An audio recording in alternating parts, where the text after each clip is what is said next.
दुर्योधन की पत्नी का नाम भानुमति था।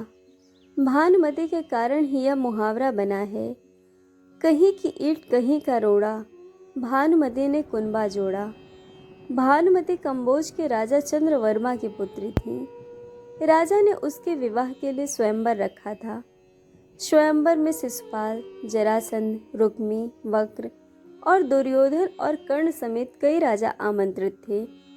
मान्यता है कि जब भानुमति हाथ में माला लेकर अपनी दासियों और अंगरक्षकों के साथ दरबार में आई और एक एक करके सभी राजाओं के पास से गुजरी, तो दुर्योधन चाहता था कि भानुमति माला उसे पहना दे, लेकिन ऐसा हुआ नहीं।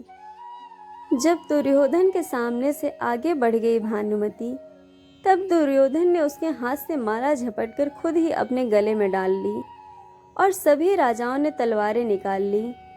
दुर्योधन ने सब योद्धाओं को कर्ण से युद्ध की चुनौती दी, जिसमें कर्ण ने सभी को परास्त कर दिया। भानुमति को हस्तिनापुर ले आने के बाद दुर्योधन ने उसे यह कहकर सही ठहराया कि भीष्म पितामह भी अपने सौतेले भाइयों के लिए अंबा, अंबिका और अंबालिका का हरण करके ले आए थे। इसी तर्क से भानुमति भी मान गई और दोनों ने विवाह कर लिया। दोनों की 2 संतानें हुई। एक पुत्र लक्ष्मण था, जिसे अभिमन्यु ने युद्ध में मार दिया था, और पुत्री लक्ष्मणा, जिसका विवाह कृष्ण की पत्नी जामवंती से जन्मे पुत्र सांब से हुआ था। कहते हैं कि भानुमति का कर्ण के साथ अच्छा संबंध हो चला था। दोनों एक दूसरे के साथ मित्र की तरह रहते। दोनों की मित्रता प्रसिद्ध थी। कर्ण और दुर्योधन की पत्नी भानुमति एक बार शतरंज खेल रहे थे। इस खेल में कर्ण जीत रहा था। तभी भानुमति ने दुर्योधन को आते देखा और खड़े होने की कोशिश की।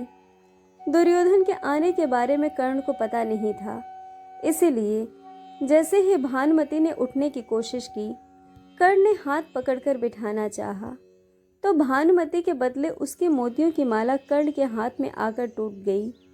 दुर्योधन तब तक कमरे में आ चुका था।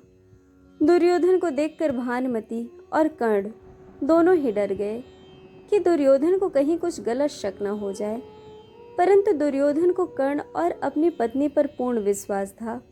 उसने सिर्फ इतना कहा कि मोतियों को उठा ले, और वह जिस उद्देश्य से आया था उस संबंध में कर्ण से चर्चा करने लगा। इस विश्वास के चलते ही कर्ण गलत समझ लिए जाने से बच गए। हालांकि कुछ लोग इस घटना का वर्णन इस तरह करते हैं कि दोनों शतरंज खेल रहे थे और भानुमति हार रही थी, तो कर्ण बहुत प्रसन्न था।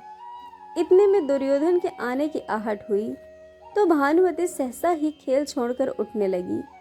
कर्ण को लगा कि वो हार के डर से भाग रही है, इसीलिए उसने उसका आंचल झपटा।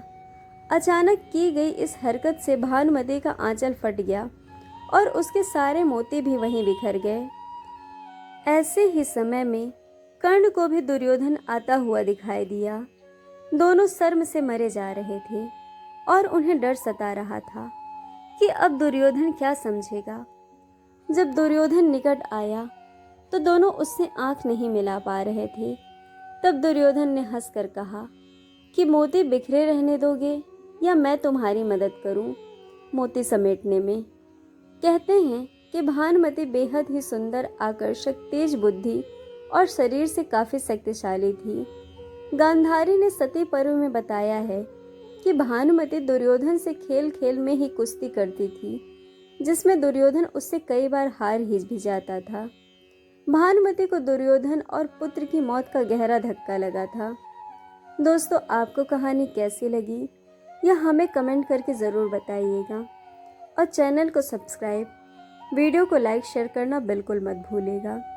वीडियो देखने के लिए आप सभी का बहुत बहुत धन्यवाद। जल्द मिलेंगे एक और नई कहानी के साथ।